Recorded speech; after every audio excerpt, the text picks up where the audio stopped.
우리 교회 초창기 때 함께 했던 한 집사님으로부터 오랜만에 문자 메시지가 왔습니다.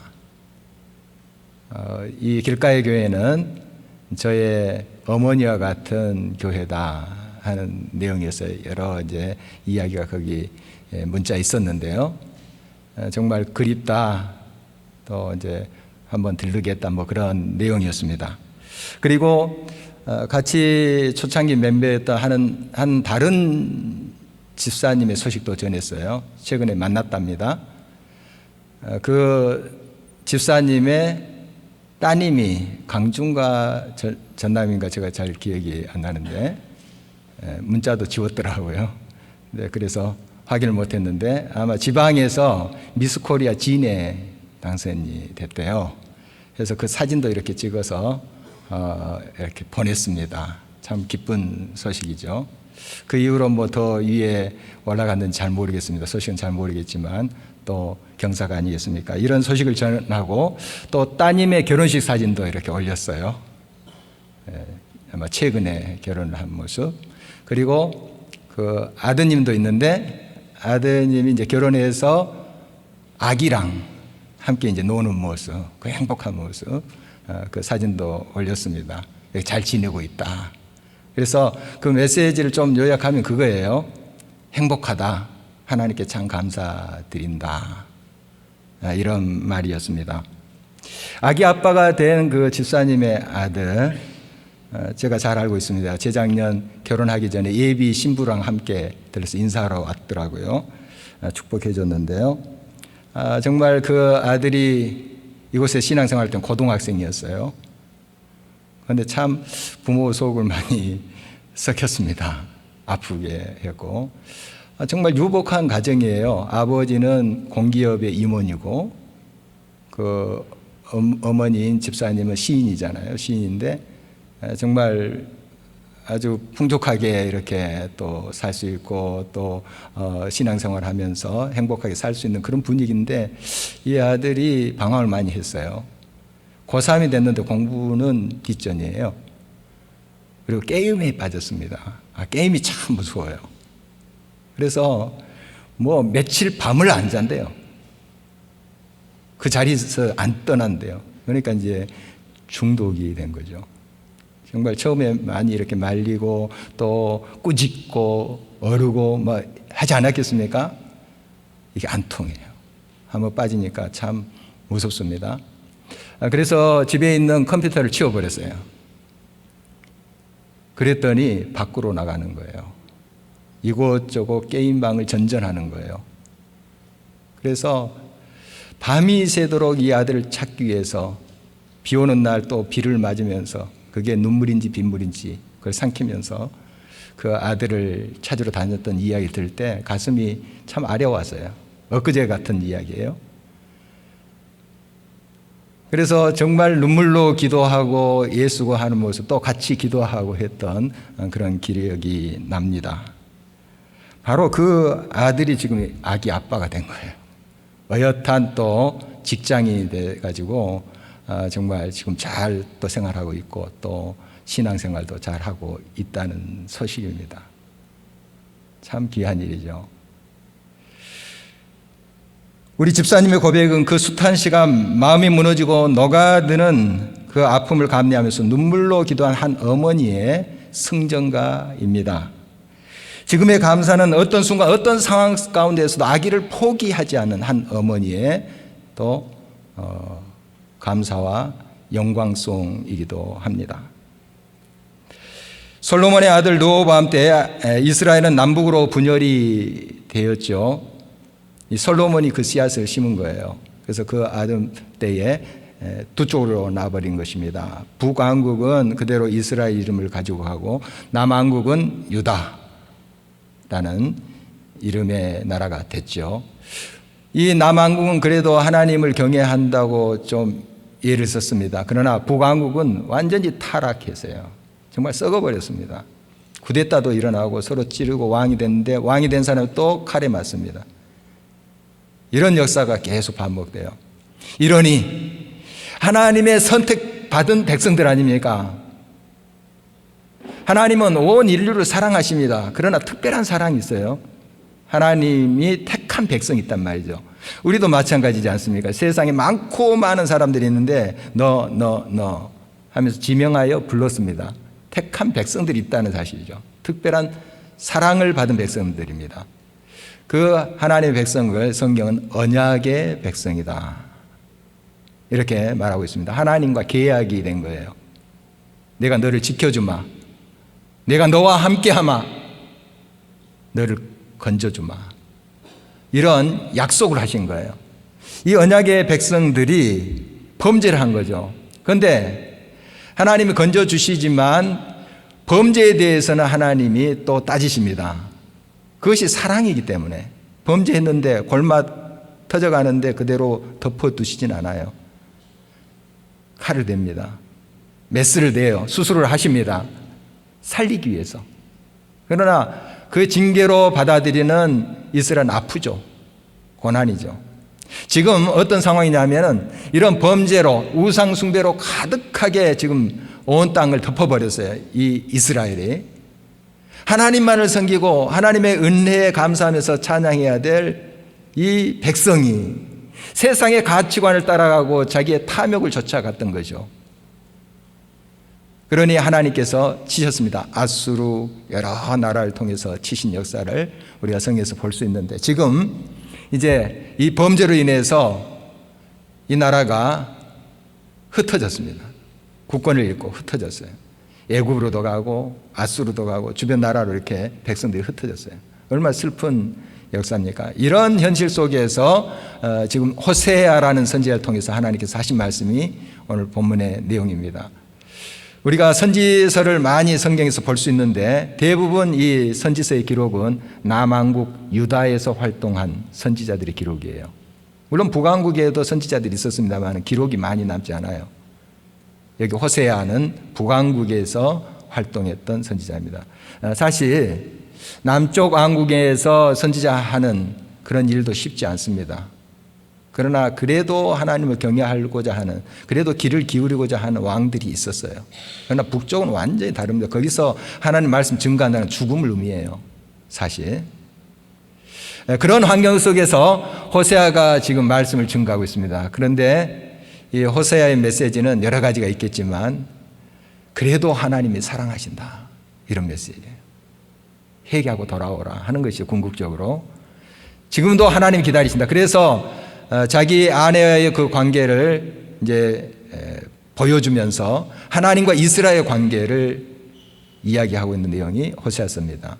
그 아내는 좀 행실이 나쁜 여인이었죠. 고멜이라는 여인인데 또 집을 나가면 또 와서 데리고 와서 또 같이 살고 하는 모습, 이걸 보면서 범죄한 이스라엘이 멀리 갔는데 하나님이 계속 찾아서 품고 용서하고 다시 세우고 기회를 주고 하는 그 메시지를 자기의 삶을 통해서, 가정사를 통해서 선포했던 선지자가 호세아입니다.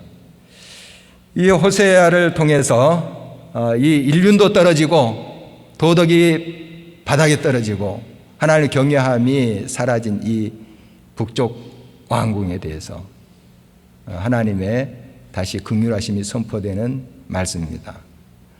오늘 말씀 8절은 이렇게 기록되어 있습니다.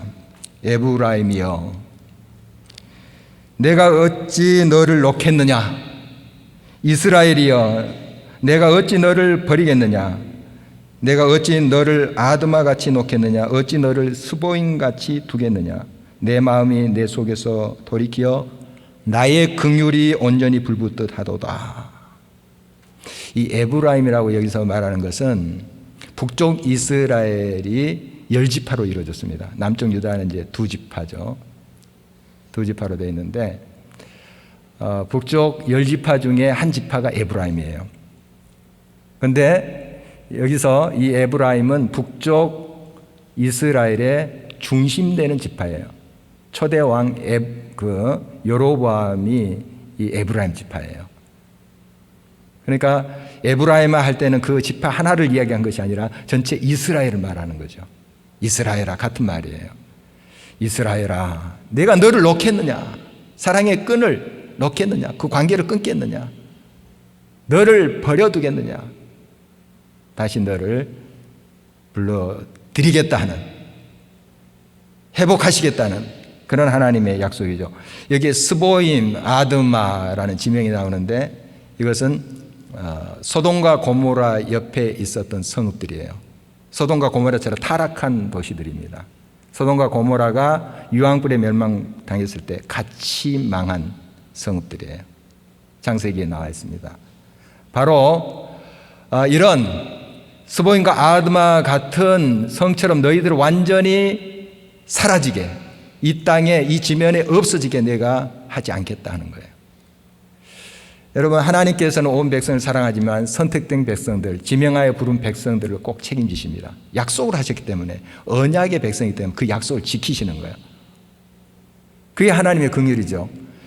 그래서 이 아드마, 스보임, 소돔과 고모라, 그들이 죄악으로 인해서 이 땅에 사라졌어요. 그렇지만 그렇게 이스라엘은 하지 않겠다. 약속이 있기 때문에. 이런 이제 말씀입니다. 반드시 너를 붙잡으리라, 너를 회복하리라 하는 하나님의 말씀입니다.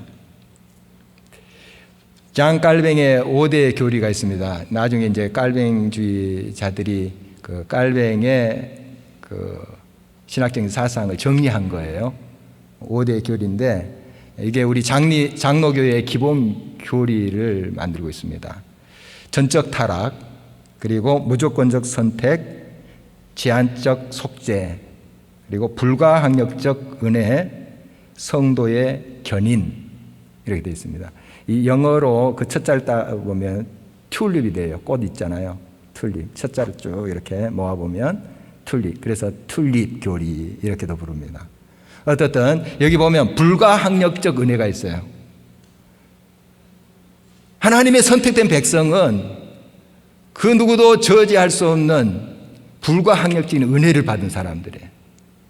꼭 하나님께서 건지신다는 거예요. 약속하셨기 때문에 약속을 저버리지 않는다. 얼마나 큰 은혜예요. 이 땅에 우리가 사라질 수도 있는데, 진멸당할 수도 있는데, 하나님께서 이미 택하신 백성, 하나님의 자녀로 삼은 백성들을 그 은혜로 회복하시고 이렇게 세워주신다 하는 거예요.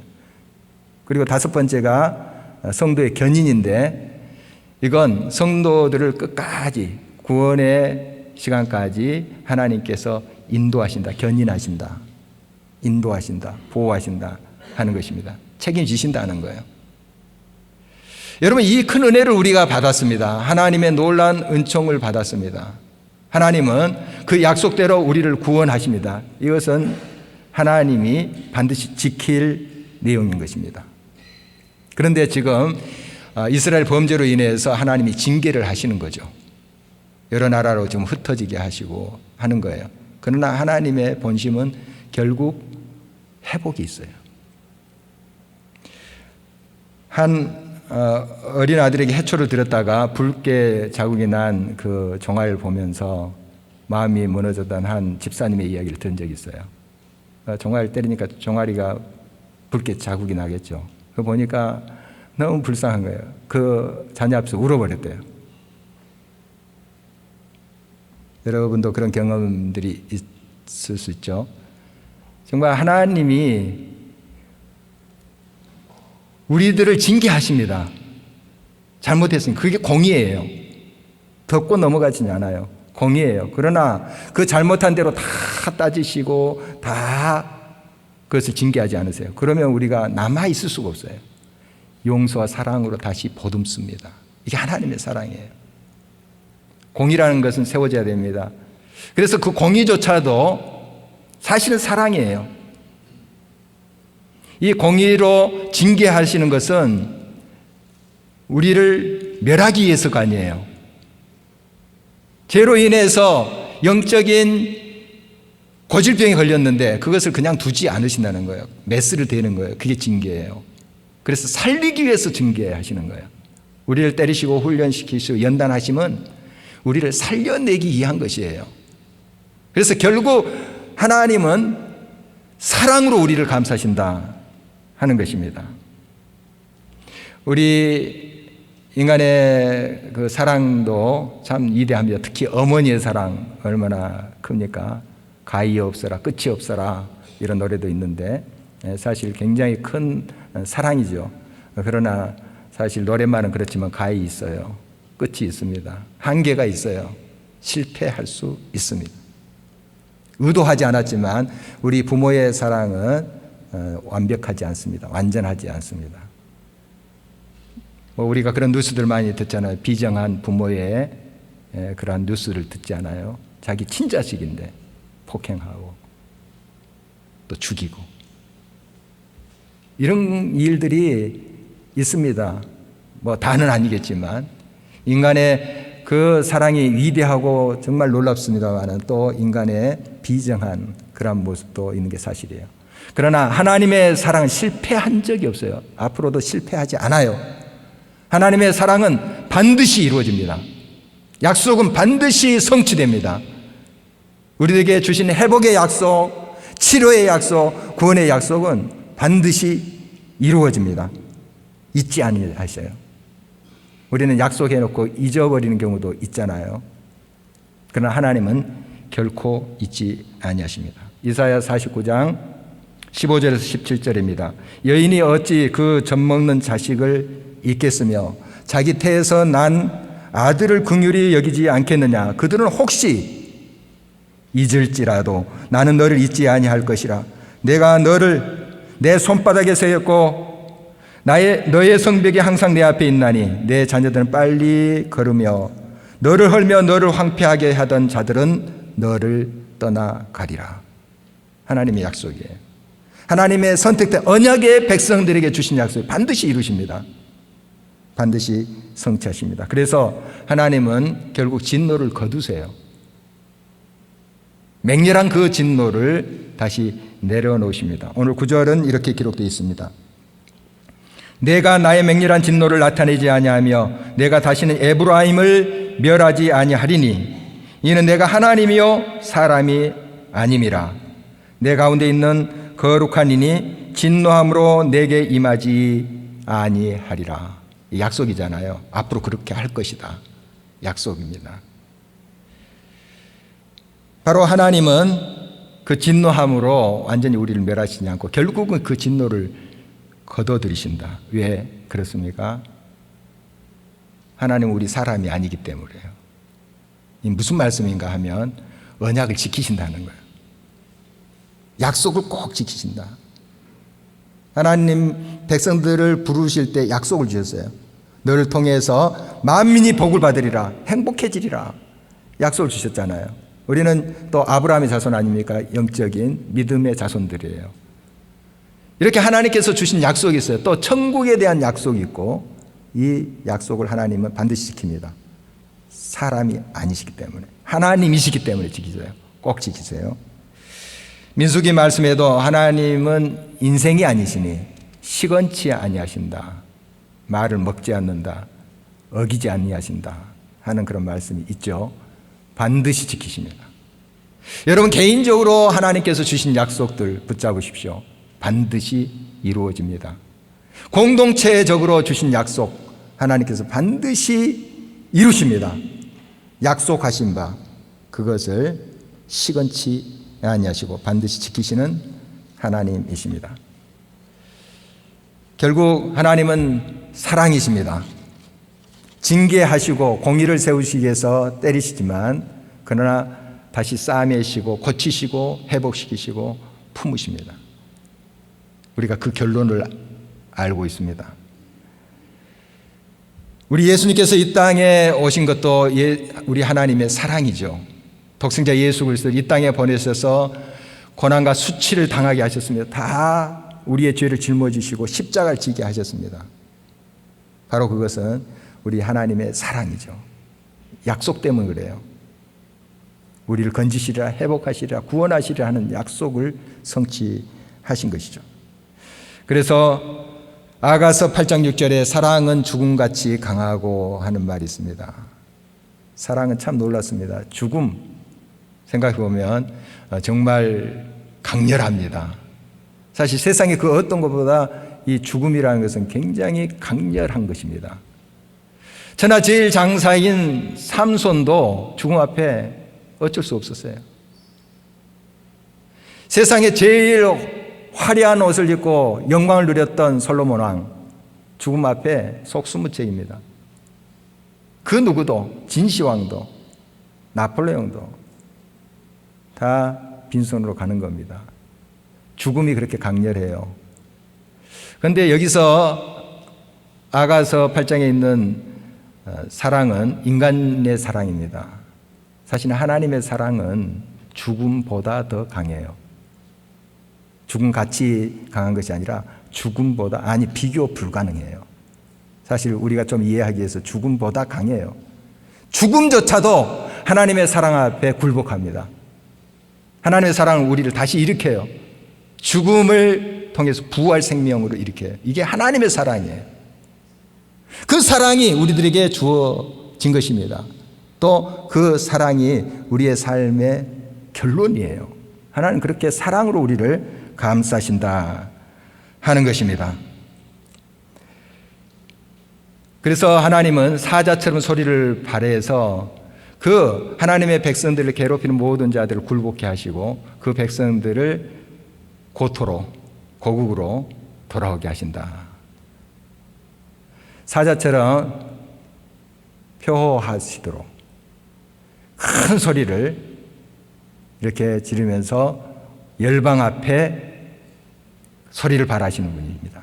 하나님이 한번 소리를 발하면 열방이 무릎을 꿇습니다. 아무리 강성한 나라도. 저 아수르, 애국, 그 당시에 정말 잘 나갔던 나라들입니다. 강대국들이에요. 하나님이 소리 한번 발하시면 다 굴복합니다.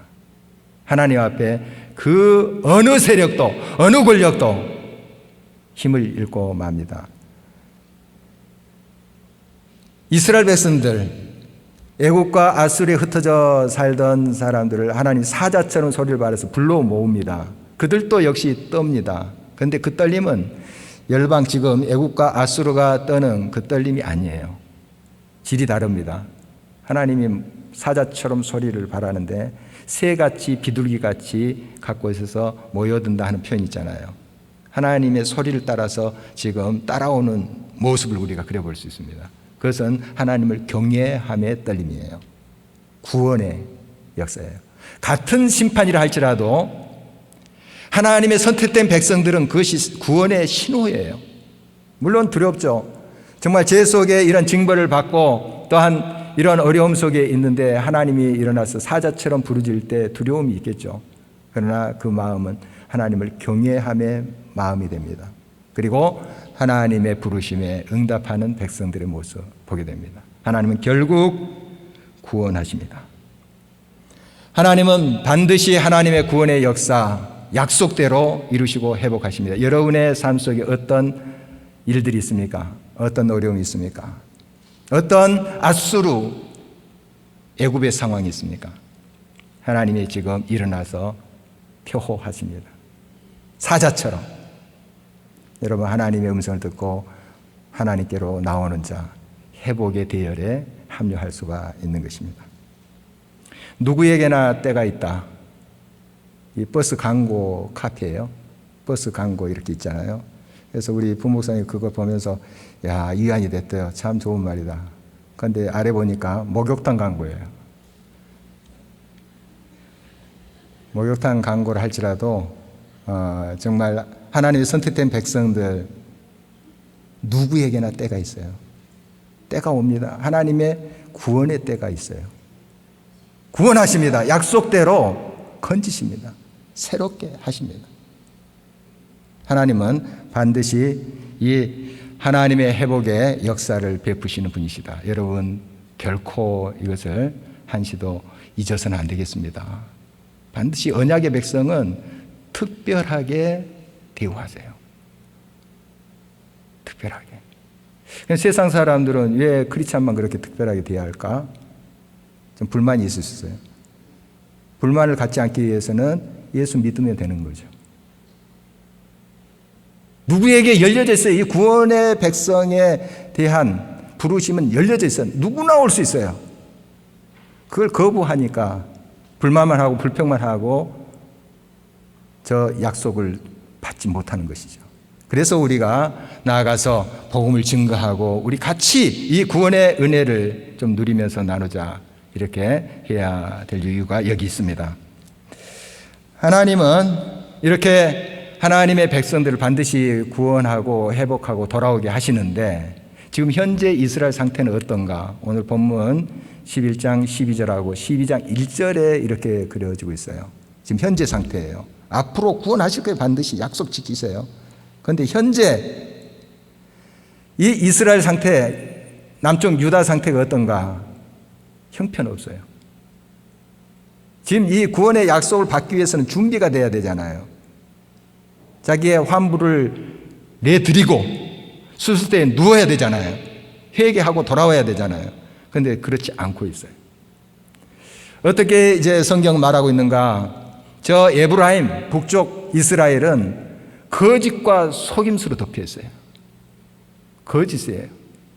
불의해요. 그리고 남쪽 유다는 정함이 없도다, 이렇게 기록되어 있죠. 신실하지 않아요. 왜 거짓과 속임수가 삶 속에 가득 차나요? 왜 진실함이 없어지나요? 우리가 지난번에 나눴듯이 내 속에 진리가 없기 때문에 그래요. 진리가 가득 차 있으면 말이나 우리의 행동에 진실함이 나올 수밖에 없어요. 내가 진실해야지 하지 않아도 삶이 진실하게 돼 있어요. 하나님의 말씀 중심으로 우리가 날마다 살자 하는 이유가 여기 있어요. 말씀, 진리가 우리 속에 있을 때 우리의 삶은 진실이 되는 거예요. 말과 행동이 그렇게 되는 거죠. 유다 백성들이 정함이 없습니다. 왜 왔다 갔다 합니까? 하나님도 섬기고 이 세상 재물도 섬겨요. 하나님 기뻐하실 일인가요? 지금 이런 모습이 교회에 보이게 되고 우리 교단에도 보이고 안타까워하고 있잖아요. 하나님만을 섬기고 하나님 말씀만이 붙잡아야 되는데 세상의 부귀 영화 재물도 붙잡는 거예요. 바로 그것이 우상이라고 성경은 지적하고 있지 않습니까? 정함이 없어요. 정함이. 지금 그것이 이스라엘과 유다의 현재 모습입니다. 어떻게 해야 되나요? 돌아와야 되죠. 회개해야 되죠. 그래서 오늘 본문의 마지막 절 6절은 이렇게 기록되어 있습니다. 그런즉 너희 하나님께로 돌아와서 인애와 정의를 지키며 항상 너희 하나님을 바랄지니라. 하나님은 공의와 사랑, 인애의 하나님이세요. 공의를, 정의를 세우세요. 그리고 결국 이제 사랑으로 감싸시죠. 마찬가지로 하나님께서 우리들이 요구하신 게 그런 삶이에요. 공의와 인애, 사랑을 실천하는 삶인데, 이 공의라는 것, 정의라는 게 뭡니까? 잣대가 같아야 돼요. 잣대가. 상대편이나 내 편이나 잣대가 같아야 돼요. 안 그러니까 분노하는 거예요. 불의한 거죠. 공의를 세워가야 됩니다. 우리 삶부터가 그래야 돼요. 또 교회부터가 그래야 돼요. 그리고 결국 사랑으로 가야 됩니다. 사랑은 비판하지만은 살리기 위한 메스예요. 감싸고 또 축복하고 하는 것도 사랑의 일면이지만 또 비판하는 것도 사랑의 일면이잖아요. 그런데 그 비판은 살리기 위한 비판이 돼야 돼요. 살리를 가지고 죽이고자 하는 마음으로 갈 때 그것은 사랑이 될 수가 없죠. 진정 우리가 하나님의 뜻을 좇아서 공의와 정의와 인애를 따르면, 지키면 하나님께서 이미 언약의 백성들에게 주시고자 하는 그 약속이 현실로 안겨지게 되는 것입니다. 하나님 약속은 반드시 이루어져요. 그러나 우리가 그 그릇을, 그 하나님의 복과 은혜를 담을 그릇을 준비해야 되지 않겠습니까? 바로 인애와 정의예요. 하나님을 닮아가는 거예요. 그래서 하나님을 항상 바랄지니라. 하나님을 바라보면 우리는 하나님을 닮아갑니다. 하나님의 뜻대로 행하는 삶이 하나님을 바라는 삶이에요. 날마다 우리는 진리의 말씀, 하나님 말씀을 온전히 마음에 담고 그 하나님의 뜻으로 가야 돼요. 지금 이 하나님 백성이라 하는 이스라엘 백성과 유다 백성들은 자꾸 기웃거려요. 애굽의 기름을 갖다 바치고 또 아수르에 기웃거리고 하는 모습 오늘 본문에 나와 있잖아요. 이거 방법이 아닙니다. 우리가 여러 나라들과 함께 화해하면서 상생하는 길을 찾아가야 됩니다. 그러나 결국 우리의 무게중심은 오직 하나님께 있어야 돼요. 그래서 우리 크리스찬이 깨어나야 돼요. 깨어나되 전적으로 하나님 앞에 우리의 삶을 드려야 되는 거예요. 하나님을 사랑하고 세상을 동시에 사랑할 수 없어요. 온전히 하나님 앞에 우리의 삶을 온전히 드리고, 주님 아니면 할 수 없습니다. 이는 힘으로도 되지 않고 능으로 되지 않습니다. 하나님의 성령으로만 가능합니다. 이 믿음을 가지고 주님 앞에 나갈 때 하나님의 언약의 말씀 반드시 우리의 삶의 현실로 다가올 것입니다. 이런 믿음으로 승리하며 하나님께 영광 돌리는 저와 여러분 되기를 바랍니다. 하나님이 어찌 내가 너를 놓겠느냐, 어찌 너를 내가 버리겠느냐, 다시 때리시고 또한 징계하시지만 품으시는 그 하나님의 음성에 우리 마음을 열고 겸손하게 두 손 들고 돌아오고 회복을 경험하는, 그래서 그 하나님의 기쁨을 나누는 저와 여러분의 삶이 되시기를 주의 이름으로 축원합니다. 우리 함께 일어서서 찬송하시겠습니다.